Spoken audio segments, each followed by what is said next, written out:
अस्सलाम वालेकुम वरहमतुल्लाहि वबरकातुहू। जी नाज़रीन, उम्मीद है आप खैरियत से होंगे।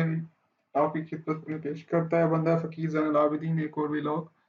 इस व्लॉग में इंशाल्लाह जो है वो सबसे ज़बरदस्त किस्म का जो शानदार सफ़र है, जो कि मुझे भी पसंद है, वो रेल का सफ़र है।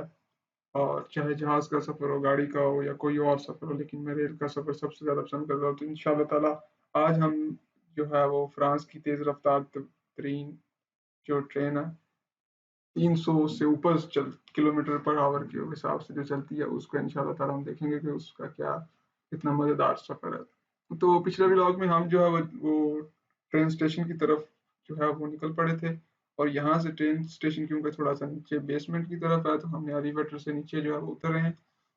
और ये ट्रेन स्टेशन जो है वो एयरपोर्ट के बिल्कुल नीचे वाली जगह पे है, तो काफ़ी बड़ा है। आप देख सकते हैं कि बैठने के लिए भी जगह है और कैफ़े भी है। तो सबसे पहले जो ट्रेन स्टेशन पे काम करने वाला होता है, वो चेक करना होता है स्क्रीन के ऊपर क्या आ रहा है, स्क्रीन के ऊपर कितनी ट्रेन्स आ रही हैं। क्योंकि ये जो तेज़ रफ्तार ट्रेन है, ये आती है और आते ही रुकने के बाद सिर्फ 3 मिनट सिर्फ रुकती है, और उसके बाद इसके ऑटोमेटिक दरवाजे बंद हो जाते हैं, और दरवाजे बंद होने के बाद ये जो है वो चल पड़ती है। तो इसके दौरान जो है वो सबसे ज़्यादा मसला जो है वो ये है कि मतलब 15 डब्बे हैं, और अगर आपकी जो है सीट पहले डब्बे में है और आप 14वें डब्बे के आगे खड़े हुए हैं, तो आपको भागते-भागते जो है वो 2 मिनट लग जाएँगे और इतनी देर में ट्रेन निकल जाएगी।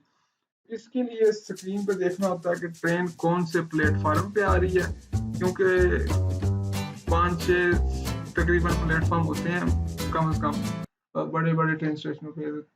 तो वो कौन से प्लेटफ़ॉर्म पे ट्रेन आ रही है वो देखना होता है, और उसके बाद जो है वो हमें ये देखना होता है कि वो डब्बा जो है जिसमें मेरी सीट है, क्योंकि एक डब्बे के अंदर जो है वो काफ़ी तकरीबन मेरा ख़्याल है कि एक डब्बे के अंदर ऊपर वाला हिस्सा होता है और डब्बे के अंदर नीचे वाला हिस्सा होता है। तो वो देखने के बाद जो है हमें उस डब्बे के सामने खड़ा होना होता है। तो स्क्रीन पे आ रहा होता है कि ये फलाना डब्बा फलानी जगह पे आएगा। तो ये काम जो है वो ट्रेन स्टेशन का जो नीचे उससे निचले हिस्सा जहाँ पे ट्रेन आती है प्लेटफ़ॉर्म, तो उसकी तरफ जो है वो हम जा रहे हैं इस वक़्त। तो हमने जो है इस स्क्रीन पे हमने देख लिया है ऊपर कि कौन-सा प्लेटफ़ॉर्म है, तो प्लेटफ़ॉर्म जो है वो हमारा सी था। और अब यहाँ पे स्क्रीन पे हम देखेंगे कि जी ट्रेन किस जगह पे आके रुकेगी।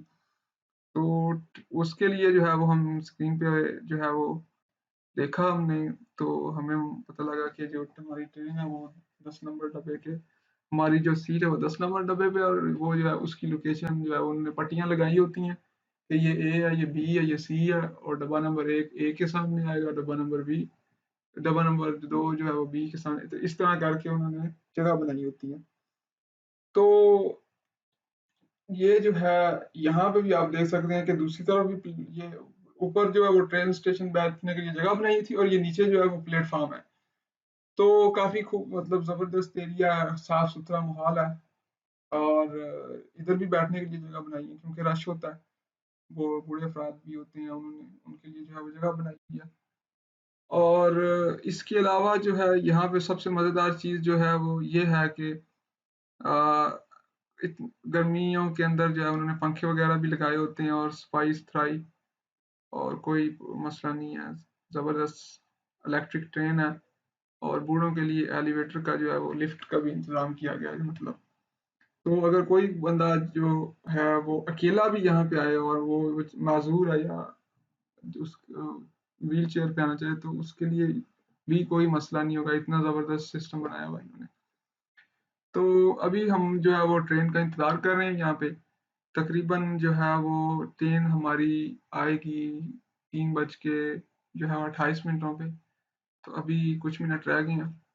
तो जैसे ही ट्रेन आएगी, ट्रेन के अंदर हम सवार हो जाएँगे। और ये जो ट्रेन है ये तेज़ रफ़्तार ट्रेन है। इसके अलावा फ्रांस में जो है वो एक और ट्रेन जो है वो भी आती है, वो थोड़ी-सी कम रफ़्तार पे चलती है, मतलब 120-130 किलोमीटर पे। तो अब हम अपने मोबाइल पे सीट्स वग़ैरह देख लें क्योंकि टाइम तकरीबन ही हो चुका है, 1-2 मिनट में ट्रेन आ जाएगी। हमने टिकट्स वग़ैरह भी रेडी करनी होती हैं। तो टिकट्स वग़ैरह का ये मसला है कि जब आप बैठने लगते हैं डब्बे में, तो वो टिकट चेक करने के लिए कलेक्टर आता है और वो चेक करता है आपका। टिकट, तो वो उसके पास एक मोबाइल होता है, उसके सामने स्कैन होता है, तो वो स्कैन करता है, तो डिजिटल सिस्टम है। तो अब ये आप देख सकते हैं ट्रेन आ रही है सामने, बड़ी ज़बरदस्त किस्म की, और इसकी तो स्पीड जो है वो 320 किलोमीटर है। एक दफ़ा पहले भी मैं इस ट्रेन में बैठा था, तो मैंने रिकॉर्ड की थी, तो 320, 25, 310 तो तकरीबन ना, मतलब एवरेज इसकी जो है स्पीड रहती है। तो आप देख सकते हैं ये कितनी लंबी ट्रेन है, और जो है वो रुकते-रुकते भी इसको अच्छा खासा टाइम लग रहा है। तो अब हमने अपने डब्बे के सामने बस तकरीबन खड़े हैं, तो जल्दी-जल्दी सवार होंगे, ताकि क्योंकि बैग भी अंदर लेके जाने होते हैं, और पीछे जो है वो तमाम लोग वो हैं, वो रेडी होते हैं निकलने, पहले निकलने वालों को जो है वो मौका दिया जाता है कि भाई आप ट्रेन से निकलें, और ये लोग निकल रहे हैं अपने सामान वगैरह उठा के। इसमें जो है वो काफ़ी जगह होती है, ऊपर उन्होंने केबिन बनाए होते हैं अपना बैग रखने के लिए भी।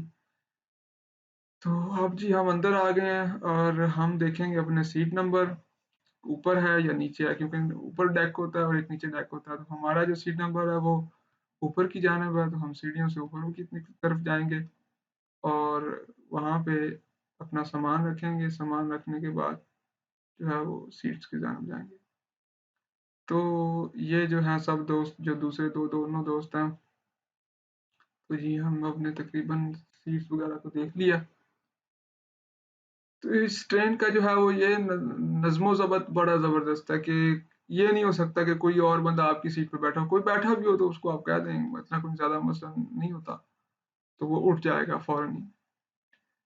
तो इसमें सबसे ज़्यादा ख़्याल, जो मैंने आपको पहले भी बताया, वो ये रखना होता है कि अगर आप गलत डब्बे पे बैठ गए, तो आपको होगा ये कि आपको खड़ा होना पड़ेगा, क्योंकि हो सकता है कि सारी की सारी जो सीट्स हैं वो फुल हो, और आपको जो है वो खड़ा होना पड़े, क्योंकि कोई बंदा वो, आप अपनी-अपनी सीट्स पे बैठे होंगे सीट नंबर पे, तो ये जो है हम ख़्याल रखना पड़ता है। तो गलत डब्बे में सवार होने का अंजाम खड़ा होना, मतलब हो इस पहुँच तो आप जाएँगे, लेकिन खड़ा होके पहुँच देना जाए पड़ेगा। तो ये देखें, आपने बैग को रखने की जगह है, यहाँ पे हमने बैग वगैरह रखे हैं अपने। ये देख सकते हैं बड़ा ज़बरदस्त किस्म की उन्होंने हर केबिन के दरवाज़े के साथ उन्होंने जगह बनाई हुई है बैग वगैरह रखने की। तो बैग हमने अपने रखे हैं यहाँ पे, और अब जो है वो हम अपनी सीट्स वगैरह भी देख ली हैं, तो अब सीट्स पे बैठते हैं, और जो है वो ट्रेन के सफ़र का मज़ा लूटते हैं। ये इतना पुरसुकून मतलब ट्रेन का सफ़र होता है कि आपको पता ही नहीं चलता। मतलब जैसे कि आप 600 5 700 किलोमीटर जो है वो आराम से 2 घंटों में बातें करते-करते जाएँ, 600-700 किलोमीटर बड़ा अच्छा खासा सफ़र है। तो ये जो है आराम से इस पे बंदा बैठे हो गया। लेकिन एक जो सबसे बड़ी चीज़ मैंने यहाँ पे बतानी थी कि ये ट्रेन सस्ती नहीं है। इस ट्रेन के सफ़र के दौरान अगर तो आप कुछ 4-5 महीने पहले टिकट बुक कराएँ, तो आपको कोई अच्छी प्राइस पे मिल जाएगी, मतलब जैसे कि हम ये जो है लियों से एक लियों से मोntपेलियर जो है वो जा रहे हैं। मोंटपेलियर इंग्लिश में, वो एक शहर है, वो स्पेन के साथ है। स्पेन की जो है वो जो बॉर्डर है उसके साथ है ये तकरीबन। तो वहाँ के लिए हमने टिकट खरीदी, ये मैंने खरीदी 16 यूरो की, कोई ऑफर लगी हुई थी। अगर यही टिकट मैं महीना पहले या 15 दिन पहले लूँ, तो ये 70-70 यूरो की भी प्राइस आ रही होती है। अच्छा, दूसरी ये बात है कि जिस टाइम पे रश होता है ना, जैसे कि सुबह के टाइम पे और 5 बजे वापसी के टाइम पे, इन औकात में जो टिकट की कीमत है वो महँगी होती है, 100 यूरो की भी हो सकती है टिकट ये। और हो सकता है कि टिकट की प्राइस आज जो है वो 70 है, तो सीटें फुल होने की वज़ह से जो सीटें जो हैं कल 2-3 हैं, रह गई हैं, या 10 रह गई या कम सीट्स हैं, तो कल प्राइस जो है इसकी वो 100 यूरो से 150 की। तो इसकी प्राइस बड़ी डिपेंडेंट है कि कितनी सीट्स खाली हैं और टाइम क्या है, ये सारा जो है ना इसकी, तो इसकी जो है वो कीमत बदलती रहती है वक़्त-वक़्त के साथ। वो ऑफर लगी हो, तो जिस तरह मैंने टिकट ली है, 3-4 महीने पहले हमने टिकट ली थी, तो बड़ी ज़बरदस्त किस्म की आपको कीमत भी लग सकती है। तो अब ट्रेन चल पड़ी है, और मैं खिड़की से मैंने कहा कि आप जो है नाज़रीन को जो है वो ज़बरदस्त किस्म का नज़ारा दिखाऊँ, बादल-शादल भी हैं, उस दिन मौसम भी बड़ा अच्छा था। जा रहा है, तकरीबन 30 या 34 था मेरा ख्याल है। और इसमें जो है अब टनल से ये गुजर रही है तो देख सकते हैं अंधेरा वगैरह हो गया पूरा, और फुल स्पीड में जो है ये जा रही है, ज़बरदस्त किस्म की ट्रेन। तो ये जो ट्रेन है ये सिर्फ फ्रांस में ही चलती, ये इंटर कंट्री भी चलती है, एक मुल्क से दूसरे मुल्क में भी ये जाती है। पेरिस से लंदन की तरफ जो है वो ज़ेरे ज़मीन एक जो है वो ट्रेन जाती है, पेरिस से लंदन, लेकिन वीज़ा चाहिए लंदन जाने के लिए, ईयू से निकल गया पिछले साल ब्रेक्जिट की वजह से, अब वो वहाँ के लिए वीज़ा चाहिए आपको। पेरिस से जो है वो फ्रैंकफर्ट और बर्लिन वगैरह की तरफ भी ट्रेन जाती है, पेरिस से बार्सिलोना की तरफ भी जाती है, मतलब बड़े बड़े जो है ना वो, पेरिस से ज्यूरिख जो स्विट्जरलैंड का है उसकी तरफ भी जाती है, पेरिस से फिर ब्रुसेल बेल्जियम की तरफ भी जाती है, लियोन से, मतलब जो बड़े बड़े शहर है ना वो कवर किए हुए हैं इस तेज रफ्तार ट्रेन ने। जनीवा भी जाती है जो कि फ्रांस का जो है इलाका है, अल्प्स उस रीजन के बिल्कुल साथ है ये जनीवा, स्विट्जरलैंड का शहर है। तो लग्जमबर्ग भी जाती है, लग्जमबर्ग छोटा सा शहर है, इस तरह नीदरलैंड भी जाती है ये, इटली भी जाती है, मिलान भी, मतलब। और बहरहाल ये जो वेस्टर्न यूरोपियन कंट्रीज है ना जो कि मगरिब में आते हैं, वो सारे जो है आपस में जो है ना वो कनेक्ट है। लेकिन जो ईस्टर्न कंट्रीज है ना, जैसे कि जहाँ पे, जैसे कि एस्टोनिया हमारा, जहाँ पे इस वक्त मैं क्याम पजीर हूँ, पोलैंड हो गया, लाटविया, लिथुआनिया, यहाँ पे जो है ना वो रेल का जो निज़ाम इतना अच्छा नहीं है, तेज रफ्तार ट्रेनें नहीं है यहाँ पे इनके पास। फिनलैंड जाने के लिए भी आपको, फिनलैंड में के लिए तो थोड़ा सा फिर ये है कि वो आपको या एस्टोनिया आने के बाद फेरी लेनी पड़ेगी समंदर से, या ऊपर से आना पड़ेगा नॉर्वे, स्वीडन, इस तरह करके। तो ये है सारी सूरत हाल, ये तो ट्रेनों का हो गया ना। बाकी मौसम के बारे में मैं ये बताता चलूँ कि जो जो फ्रांस का मौसम है ना वो आजकल जो है वो गर्म नहीं होता है, 30, 33, 37 टेम्परेचर जो है ना वो, 33 तो वहाँ पे नॉर्मल था ना हम जब गए हैं। तो मौसम जो है वो इस तरह का ही होता है, वहाँ पे गर्म होता है। कुछ इलाकों में जो है वो काश्तकारी भी होती है, जिस तरह ये जो देख रहे हैं आप यहाँ पे कुछ फसलें भी नजर आएंगी आपको, और पुरसुकून माहौल, खुले खुले जो है वो एयरपोर्ट और सड़कें, और खुले खुले ट्रेन स्टेशन, और छोटे छोटे घर हैं यहाँ पे ना, कई जगह पे आपको बड़े भी लगेंगे लेकिन छोटे छोटे घर आपको नजर आएंगे। और ये एक जगह से हम लोग गुजर रहे थे रास्ते में से, आप देख सकते हैं इनके घर वगैरह, इनकी छतों पे पहले कई जगह कभी भी बर्फबारी होती है लेकिन बहुत कम बर्फबारी है। क्लाइमेट जो है वो, जो मौसम है ना, क्लाइमेट चेंज जो है तब्दील हुआ, और अब जो है वो गर्मी जो है वो उसका जोर ज्यादा होता है। और दूसरी भी ये बात है कि ये जो ट्रेन है नहीं, ये छोटे छोटे इलाकों को जो है ना वो नहीं कवर करती, उसके लिए आपको, उसका नाम है TUR उसका नाम है ट्रेन का।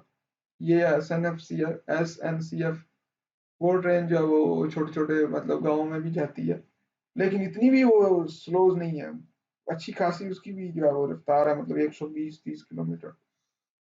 तो ये दो जो रेल के निज़ाम है, तेज रफ्तार और जो है वो कम रफ्तार, दो ट्रेनें यहाँ पे यूरोप में तकरीबन। स्पीड जो है वो अगर जर्मनी में चले जाएं उनके पास भी जो है अपनी ट्रेनें, मतलब एवरेज स्पीड इतनी, जितनी तेज रफ्तार ट्रेनें होंगी इतनी ही है हर मुल्क में, तकरीबन 300, 310, 20, इस तरह का हिसाब किताब है यहाँ पे। अब यहाँ पे जो है वो ट्रेन रुकी है, अब देखिएगा आप, यहाँ पे लोग चढ़े हैं और उतरेंगे, और तकरीबन है फौरन जो है वो चल पड़ी तकरीबन 1-2 मिनट में।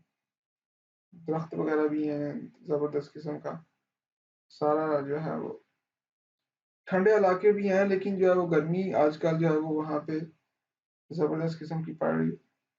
अच्छा, फ्रांस जाने के लिए जो है अगर आप ट्रेन पे जा रहे हैं किसी और मुल्क से, तो सबसे बेहतर मशवरा यही है कि आप टिकट वगैरह खरीदें ऑनलाइन, और कोशिश करें कि उनकी जो इंग्लिश वाली मोबाइल ऐप है ना, वो डाउनलोड करके उसमें टिकट रखें, क्योंकि वहाँ पे इंग्लिश कोई नहीं बोलता। कोई भी बंदा जो है, उससे अगर आपको पूछेंगे इंग्लिश में, वो कहेगा दिजुले या पाकदम, मतलब इसका मतलब है सॉरी, ये ने पा अजय ने पागले इंग्लिश, मतलब वो कहेगा कि मुझे जो है ना वो अपना इंग्लिश नहीं आती। तो अंग्रेजी ज़बान जो है वो, अगर किसी बंदे को बोलनी भी आती होगी तो वो अवॉइड करेगा, एहतियात बरतेगा कि भाई मैंने जो है वो फ्रांसीसी में बात करनी है। फ्रांसीसी ज़बान अगर जिसको नहीं आती, तो वो वहाँ पे गूंगा, अंधा और बहरा है एक तरह का, उसको कोई समझ नहीं आएगी कि क्या हो रहा है मेरे साथ। तो बड़ा, लेकिन अब जो है वो बड़े-बड़े जो स्टेशन और जो मशीनें हैं टिकट वाली, और जो है वो एयरपोर्ट्स वगैरह पे इंग्लिश का उन्होंने निज़ाम रखा हुआ है। तो ये है सारी सूरत-ए-हाल। तो इंशाअल्लाह ताला जो है, इस ट्रेन का दौरानिया था 1 घंटा और 50 मिनट, मतलब तकरीबन 2 घंटे, कुछ 600-700 किलोमीटर सफ़र बनता था। तो जो है वो हम इतनी दिन टाइम में ना वो हमने तय कर लेना है। और वाक़ई जब मैं हम लोग बैठे और जब जो उतरे हम वहाँ पे, तो अभी वो जो उतरते हुए भी आपको दिखाऊँगा, तो मतलब कि बहुत ही पता ही नहीं चला। मैं थोड़ी देर सोया और बस उठा तो मैंने देखा, साथ वाले ने मुझे बताया कि भाई हम लोग पहुँचने वाले हैं। तो इतनी जो है वो ज़बरदस्त किस्म की स्पीड है इसकी। तो जो बंदा भी जो है वो, मतलब कि यूरोप वगैरह में एज़ अ टूरिस्ट आए, या किसी और कंट्री से आए, थर्ड कंट्री से, सऊदीया से आ रहा है, कोई इधर-उधर से आ रहा है, तो मेरा यही मशवरा है कि ट्रेन के सफ़र को जो है वो आप तरजीह दें। इसके ऊपर जो है वो सफ़र करना जो है आरामदा भी है और तेज़ तरीन भी है, मतलब।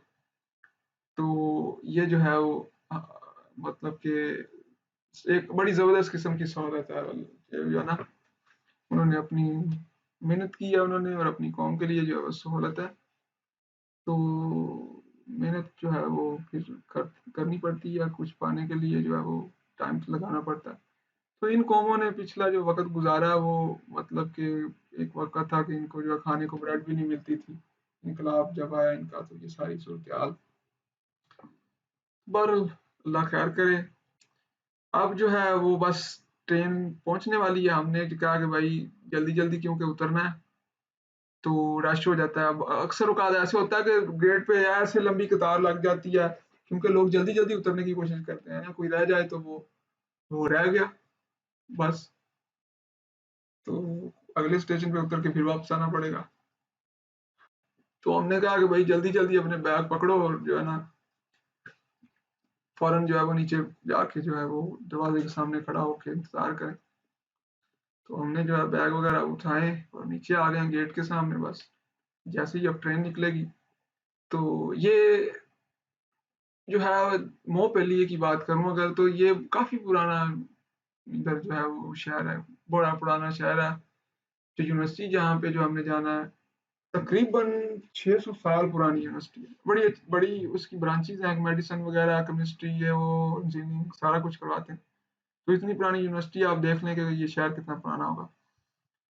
तो अब जो है बस आपको एक व्लॉग अगली जो है वो दिखाऊँगा, जिसमें जो है ना शहर के अंदर क्या है, और बड़ी मतलब कि सिटी सेंटर का जो है टूर भी उसमें इंशाल्लाह दिखाऊँगा। एक हमारे हमारे भाई हैं वहाँ पे रहते हैं, उनके साथ मिलके जो है एक इंटरव्यू भी हो जाएगा छोटा-सा, और जो है वो सारी मालूमात भी उसी में होगी। तो गर्मी तो थी उस दिन, हम जब निकले हमने देखा 33 टेम्परेचर है। जिस जगह पे हम रहते हैं यहाँ पे तो गर्मी ही नहीं थी। 20 से भी कम था, मेरा ख्याल 16-17 अंदर जा रहा था। जब हम लोग गए, हम लोग ठंडे इलाकों से गए, हम लोग जाते ही हमने कहा ओहो! ये क्या हो गया? बहरहाल अच्छा जो है वो माहौल बन गया। तबीयत जो है वो बदल जाती है मौसम बदलने से इंसान की ना, अल्लाह ताला ने ये मौसम वगैरह भी बनाए ताकि जो है वो इंसान एक ही मौसम से बोर ना हो। ले जी, अब निकलते हैं ट्रेन स्टेशन की तरफ। यहाँ से बाहर, ट्रेन से बाहर निकलने के बाद ट्रेन स्टेशन दिखाएँगे आपको। ट्रेन स्टेशन ये वाला भी इतना बड़ा नहीं है उस लियों की तरह, लेकिन काफ़ी बड़ा है। तो आप देखेंगे ये यहाँ पे हम लोग आए तो रश बड़ा था यहाँ पे ना, इस ट्रेन स्टेशन पे काफ़ी ज़्यादा रश था। तो रश की वजह से जो है वो सारी सूरत-ए-हाल ये होता है कि फिर अब कोरोना वायरस तो था, गया तो नहीं लेकिन हमें अवॉइड करना पड़ता, लेकिन चलो अल्लाह खैर करे। हमने मास्क वगैरह भी लगाए थे। हमने कहा चलो अपनी एहतियात तो करें, बाकी अल्लाह आगे से। नहीं जी, अब देखें कि ये कितना बड़ा ट्रेन स्टेशन है और इसे जाते ही हमें जो मसला बना, पहले तो मैंने कहा कि चलो जा वहाँ पे जाके देख लेंगे कि जो आगे शहर के अंदर जो है ना ट्राम चलती है, मैंने कहा ट्राम की टिकट्स वहाँ से ले लेंगे। वो जब हम वहाँ पे पहुँचे तो कोई मशीन वगैरह ही ना काम करे, तो लेकिन बहरहाल एक दफ्तर था बना हुआ ट्रैफिक वालों का, वो जो उनकी म्यूनसिपैलिटी जो होती है ना, दफ्तर था, उसमें से हमने फिर जाके वहाँ पे अंदर मशीन लगी हुई थी, तो वहाँ से जो है हमने फिर ले ली टिकट और ये सारा मसला हुआ निकलते ट्रेन अपना टिकट लेते हुए। तो आप देख सकते हैं ये अब ट्रेन स्टेशन, अब हम जो है वो आहिस्ता आहिस्ता ट्रेन के स्टेशन निकल जो है वो ट्रेन स्टेशन से निकलते हैं। तो इतना लंबा वो जो सफ़र, वो देखें इतना ज़्यादा सफ़र जो था 600-700 किलोमीटर, वो हमने आरामदा जो है वो कुछ ही घंटों में तय कर लिया। तो ये वक़्त की बचत जो है वो देखें कितना जो है वो असर डालती है पूरे माशरे के ऊपर। यही जो अगर जो है वो हम 10 घंटों में पहुँचते हैं मिसाल के तौर पे बस के ज़रिए, या आप 4 घंटों में, तो जो है वो ज़िंदगी के जो है 2 घंटे जो है वो हमारे एक तरह से बच गए। बहुत बड़ी नेमत है ये, अल्लाह माफ़ करे। हमारी जो है वो हमें मेहनत की अशद ज़रूरत है इस इन जगह तक पहुँचने के लिए। लोगों ने मेहनत की तो वो आज वो इस चीज़ का समर वो खा रहे हैं। इसको कहते हैं कि समरात, माश उस चीज़ के समरात नज़र भी आ रहे हैं। तो अब नी क्योंकि ट्रेन स्टेशन हमेशा उन्होंने नीचे बनाया होता है, तो हमने जो है वो सीढ़ियाँ चढ़ के ऊपर गए हैं। यहाँ से अब जो है एग्ज़िट ले लेंगे। एग्ज़िट करने के बाद जो है वो हम जो है सिटी सेंटर की तरफ जाएँगे, वहाँ से बस पकड़ेंगे। तो बस बस भी है और ट्राम्स भी हैं, लेकिन जो है वो बस जो है वो मैंने देखा गूगल मैप के ऊपर कि वो बड़ा ज़बरदस्त किस्म का, जो आसानी से हम पहुँच रहे थे। तो ट्राम हमें 2 बदलनी पड़नी थी। तो मैंने कहा चलो बस के ज़रिए ही जाते हैं। तो यहाँ पे जो है हम ट्रेन स्टेशन पे आए तो पानी-वानी पे वो छिड़क रहे थे गर्मी की वजह से ऊपर से। ये भी देखें एक सहूलत है कि मतलब गर्मी गर्मी ना लगे उन लोगों को। तो ऊपर से फुआरा सा उन्होंने डाला हुआ था। फुआरा सा लटका के उन्होंने ना, ताकि वो लोगों के ऊपर पानी फेंके ठंडा-ठंडा।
Ah, okay.